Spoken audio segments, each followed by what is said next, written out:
Bonjour à tous et bienvenue sur Étoile Guidance. On se retrouve aujourd'hui les amis pour les énergies du mois d'août concernant le signe du Lion en signe solaire, ascendant, lune ou Vénus. Et comme d'habitude, conservez uniquement ce qui vibre avec vous. Allons-y pour nos amis Lions, les énergies de ce mois d'août 2026.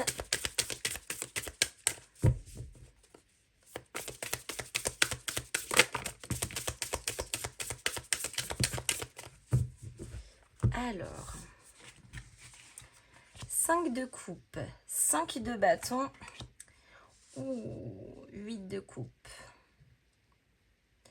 Bon, là, clairement, sur ce mois d'août, c'est un peu la bataille. La bataille pour clôturer quelque chose, la bataille pour mettre vraiment fin de manière définitive à un deuil, à un chagrin, à une déception. Avec le 5 de bâton, on sent qu'il y a du désordre, on sent qu'il y a de la tension. C'est une énergie qui n'est pas facile pour vous sur ce mois d'août et pourtant, c'est votre mois un peu anniversaire, hein, les amis. Ou en tout cas, n'hésitez pas à me mettre un petit V pour toutes les personnes qui sont du signe du Lion sur le mois d'août. Bien que fin juillet jusqu'à peu près la vingtaine d'août. Bon, certes. Mais avec effectivement aussi le 8 de coupe, il y a un besoin de détachement ici. Besoin de détachement, besoin de faire le vide, besoin de vous défaire de tout ce qui vous mettait effectivement dans une forme de bataille intérieure concernant une forme de deuil, de chagrin, de déception. Il y a quelque chose à clôturer. Avec un 8 de coupe, émotionnellement, on se défait pour aller chercher quelque chose qui vibre davantage. Donc il y a aussi à la fois un nouveau départ émotionnel ici, mais on sent que c'est pas facile quand même.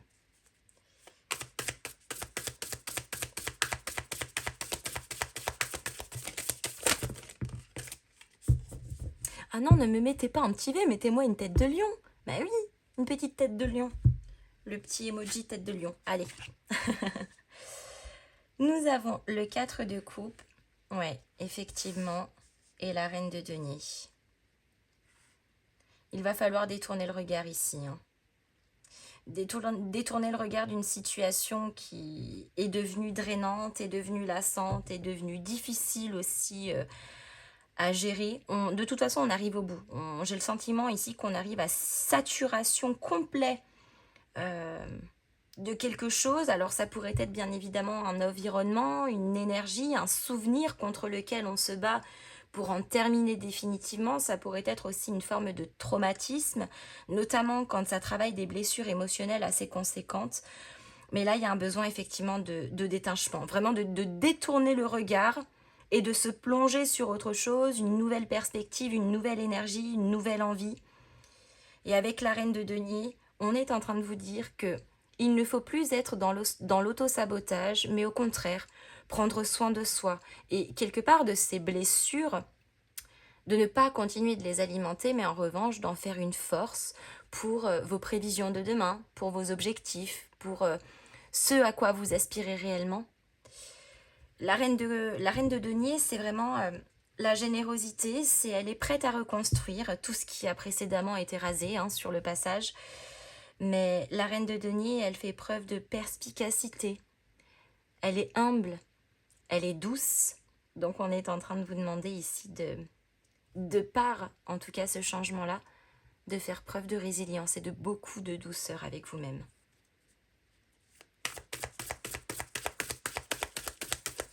Toutes ces situations qui vous mettent dans cet inconfort, on s'en va. Tout ce qui nous laisse le sentiment de nourrir un souvenir, un passé, un traumatisme, on accepte.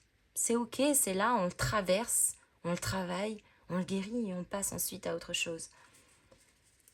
Mais là, on se bat comme pour clôturer quelque chose, mais réellement, est-ce que la bataille est juste ?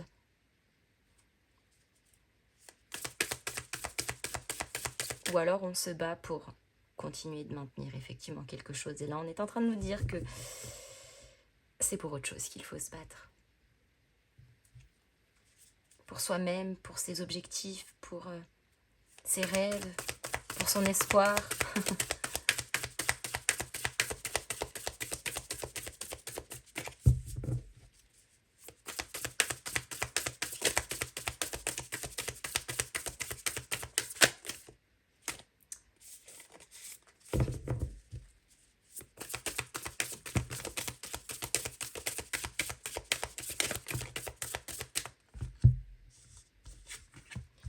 les amoureux. Ah, c'est peut-être une déception sentimentale ici.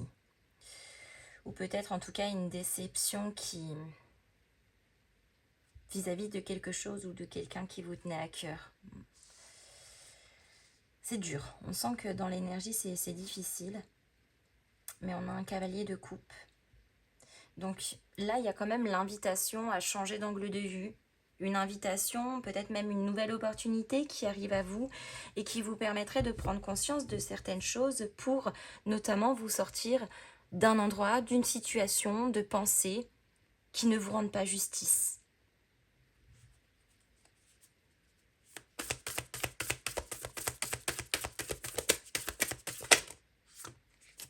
Cavalier de bâton. Ce mois d'août va beaucoup secouer pour vous, hein, parce qu'il y a et à la fois la clôture de quelque chose, mais en même temps, on a juste ensuite un détachement. Et ensuite, on repart vraiment. Donc c'est et à la fois très simultané, on sent que dans les énergies, c'est très condensé. Et avec un cavalier de bâton, de toute façon, on se dit clairement qu'on n'a plus rien à perdre. Donc on s'en va. Il y a le mouvement, le côté déterminé à entreprendre quelque chose de nouveau et à se sortir de ce truc pas sympa. 6 de denier avec le 4 de coupe. Il n'est plus question d'alimenter une insatisfaction, mais au contraire, d'aller chercher à s'entourer de personnes, d'être dans une situation où on maintenir un équilibre intérieur de manière pérenne, quelque chose qui va prospérer, qui va abonder, et surtout quelque chose qui va être dans le partage, dans l'équité.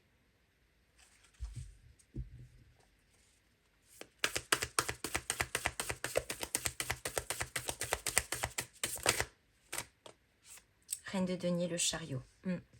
Ça avance. La situation avance, en tout cas, elle ne reste pas dans l'état. Il y a besoin de partir à la conquête de soi, de ses rêves, de ses espoirs, de ses objectifs. On est prêt ici, dans l'image, à tout quitter. Parce qu'en réalité, on n'a plus rien à perdre là où on est. On décide, toujours dans le soin avec soi-même, de s'offrir comme une chance, comme une nouvelle opportunité, une nouvelle direction. As d'épée. On fait preuve de bon discernement. La prise de conscience, elle est un petit peu douloureuse, effectivement, mais on est capable de prendre ici certaines décisions qui, j'ai un petit peu envie de dire, qui rejoignent la phrase qui dit que parfois on est amené à prendre des décisions qui brisent notre cœur, mais qui guériront notre âme. Et c'est vraiment ça l'image. On sait bien que c'est des situations qui ne sont pas évidentes. Je parle pas forcément de lien sentimental, bien que ça pourrait être le cas, mais en tout cas ça rejoint une énergie, une situation, quelque chose ou quelqu'un pour qui il y avait une profonde affection, pour ne pas dire de l'amour, quelque chose en tout cas qui était important pour vous et qui visiblement vous a déçu, qui visiblement vous a fait de la peine. Et aujourd'hui, même si l'être humain aime le contrôle et qu'on cherche parfois à aller chercher à nourrir davantage certaines choses parce que ça nous rassure, eh bien aujourd'hui on est en train de vous demander quelque part de faire le grand pas vers l'inconnu. Mais parce que là où vous êtes de toute façon, c'est bon, on a fait le tour, le demi-tour, l'aller-retour, et il y en aura le pompon de tourner en rond. Je prends le jeu à l'envers, ça va pas aller.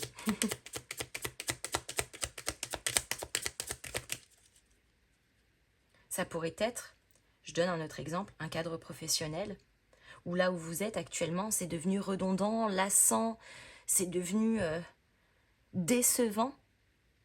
Et on était là et on continuait de se battre pour se démarquer, pour faire valoir nos droits, pour se faire entendre, pour être estimé à notre juste valeur.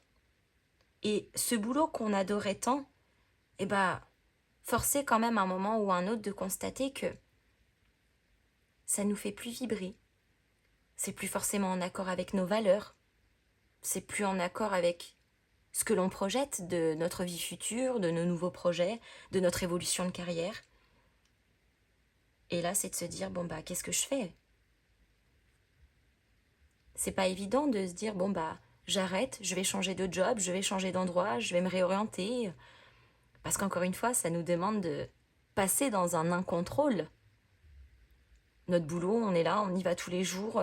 Quelque part, c'est une forme de confort, c'est habituel, c'est quotidien. Parfois, ça devient même routinier. Mais de devoir quitter son travail pour se mettre en recherche d'un autre travail, par exemple, eh bien, c'est l'incontrôle. On ne sait pas ce que l'on va trouver, on ne sait pas qui va nous recruter, on ne sait pas si ça va bien se passer, si on sera bien payé, si on va pouvoir évoluer. Mais, encore une fois, là où on est, quelque part, on sort aussi d'une certaine forme de l'illusion, de quelque chose qui ne pourra pas avancer dans le sens que vous espérez. Donc on décide simplement de changer de direction. Mais encore une fois, les amis, ce n'était qu'un exemple. Vous rapporterez ça à vos situations respectives. Les nuages, ouais. Confusion, forcément. C'est un petit peu la tempête. Alors peut-être que pour certains, ce sera la tempête émotionnelle. Ça, pour d'autres, ça sera peut-être la tempête au niveau de la psyché avec beaucoup d'interrogations, etc. Mais les nuages, il faut savoir qu'après la tempête, le soleil revient. Parfois, il faut faire preuve d'un petit peu de patience en attendant que l'orage passe, ou alors être dans l'action et essayer de souffler sur les nuages pour que ceux-ci s'en aillent et que ça laisse de nouveau apparaître le soleil. Mais quelque part, ce qu'on est en train de vous dire, c'est de ne pas rester là, en plein milieu de cet orage, où vous n'êtes pas du tout abrité, la pluie vous tombe dessus, ça devient presque dangereux, c'est inquiétant, c'est pas rassurant du tout. De se dire, bah, on va chercher un abri, se mettre en sécurité, en attendant que l'orage passe. Et quand l'orage sera passé, eh bien on reprendra notre chemin, certainement de manière différente, parce que là, il faudra certainement qu'on enfile des bottes, parce que ça aura tout mouillé par terre, etc. Mais encore une fois, les amis, ce n'est que l'image. Hein.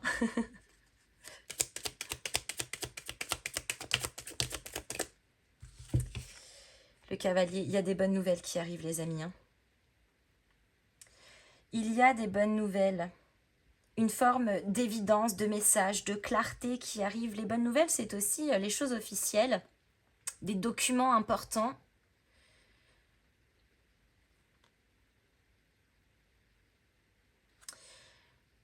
Le cavalier est quand même sur le cavalier de coupe. Hein.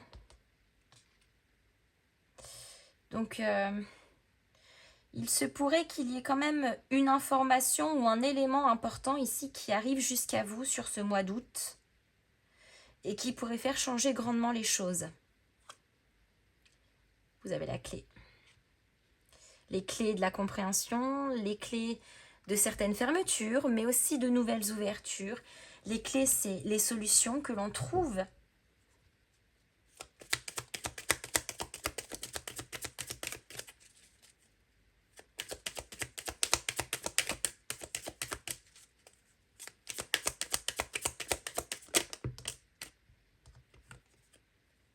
Le chien. Alors le chien, ça nous parle des amitiés, ça nous parle de liens de cœur, ça nous parle surtout de loyauté, d'être fidèle, c'est-à-dire fidèle à soi-même, à ses propres valeurs, à ses rêves, à ses espoirs, par exemple. Mais ça pourrait être aussi la notion de loyauté que l'on pourrait avoir par rapport à quelqu'un ou à quelque chose qui effectivement nous a peut-être déçus. Quelqu'un que l'on pensait loyal et qu'au final, la notion de loyauté n'est pas du tout la même que ce que vous en imaginez ou ce que vous véhiculez. Peut-être que pour moi, ce sentiment de déception, effectivement, rejoint la notion de loyauté. Quelqu'un qui peut-être n'a pas les mêmes valeurs que vous, ou en tout cas n'est pas raccord sur cette même notion. Ça pourrait être, dans certains cas, pas tous, mais dans certains cas, peut-être de prendre conscience d'une forme de trahison. Mais c'est surtout d'être fidèle aussi à soi-même, encore une fois.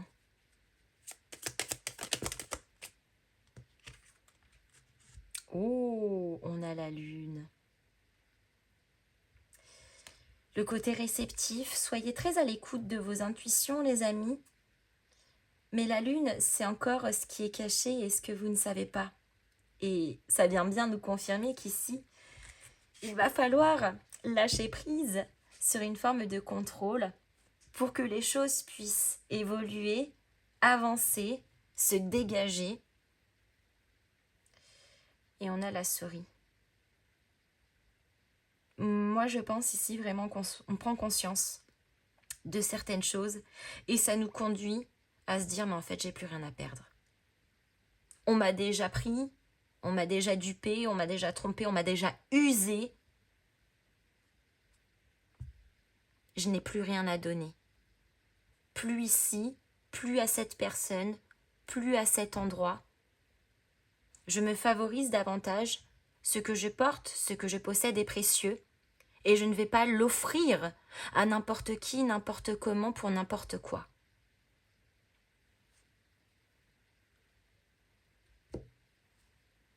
Donc il y a un changement directionnel aussi.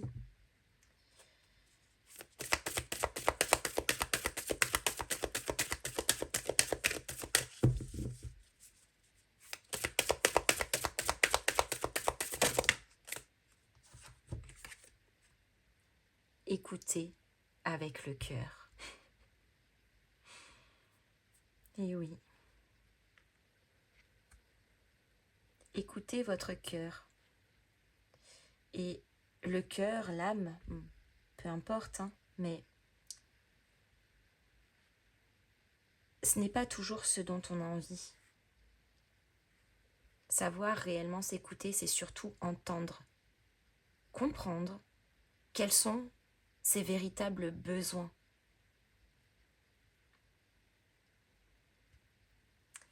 Les amis, je m'arrête ici. J'espère que cette guidance vous aura plu. N'hésitez pas à me mettre vos petits pouces en l'air, à me faire vos retours dans les commentaires, à booster et à partager cette vidéo. Et en attendant, je vous fais à tous de gros bisous et je vous dis à très bientôt.